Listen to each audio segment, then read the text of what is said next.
Hello student, how are you.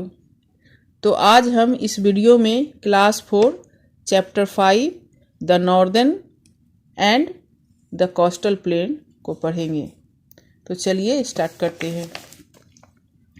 The northern plain, a flat and level land is called a plane.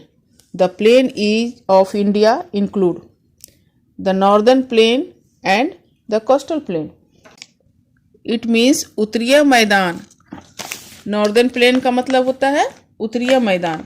समतल और बराबर जमीन को plane कहते हैं। भारत में दो तरह के प्लेन्स होते हैं, नॉर्दर्न प्लेन और कोस्टल प्लेन, उत्तरीय मैदान और तटीय मैदान। Location and extent, the northern plain also known as the gangetic plain are located to the south of Himalayas. Location and extent it means कहाँ और कितनी दूर तक। आइए पढ़ते हैं। उत्तरी मैदान को गंगा का मैदान और इंग्लिश में गंगटिक प्लेन भी कहते हैं। यह वह स्थान होता है जो हिमालय पर्वत के दक्षिण में आता है। They stretch from Punjab to Assam and have a length of about 2400 kilometers. Therewith range between 150 kilometers to 300 kilometers varying in different region. इसका मतलब है कि नॉर्दर्न प्लेन यानी कि उत्तरीय मैदान का जो क्षेत्र है वो पंजाब से लेकर असम तक फैला हुआ है। उत्तरी क्षेत्र 2400 किलोमीटर तक लंबा और लगभग 150 से 300 किलोमीटर तक चौड़ाई में फैला हुआ है। Next, features of the plane.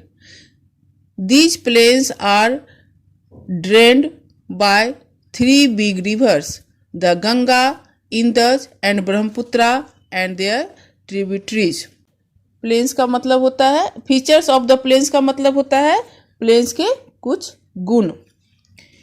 In planes में कुछ बड़ी बड़ी नदियाँ बहती है जैसे गंगा, इंदस, ब्रह्मपुत्र और इनकी सहायक नदियाँ। सहायक नदियाँ का मतलब है इनका मतलब छोटी छोटी नदियाँ जो बड़ी नदी में आकर मिलती है उन्हें सहायक नदी कहते हैं, क्योंकि वे अपना पानी देकर बड़ी नदियों को सहायता देती हैं। These rivers carry water through out the year.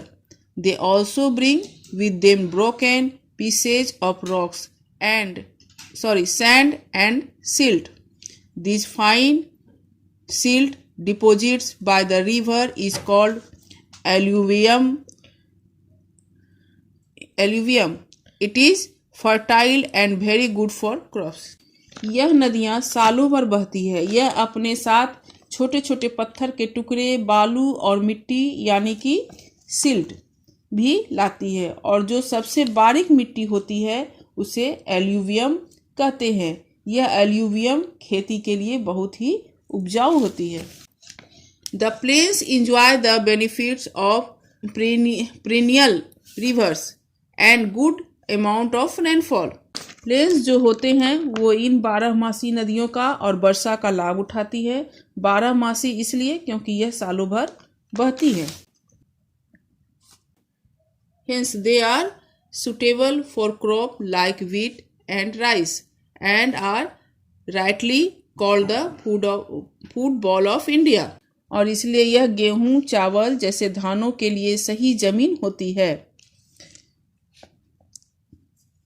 इसलिए प्लेन्स को फूड बॉल ऑफ इंडिया मतलब भारत के खाने की कटोरी कहा जाता है। The plains are densely populated and have a network of road and railways. Plains के एरिया में पॉपुलेशन भी काफ़ी है और यहाँ रोड्स और रेलवेज की सुविधा भी अच्छी तरह से है। इसका मतलब है बच्चों कि प्लेन्स के एरिया में काफ़ी घनी आबादी होती है और यहाँ रेलवे रोड्स की अच्छी सुविधा होती है। Thank you students, this is it for today's video. We will continue this chapter in the next video. Now, note down your homework.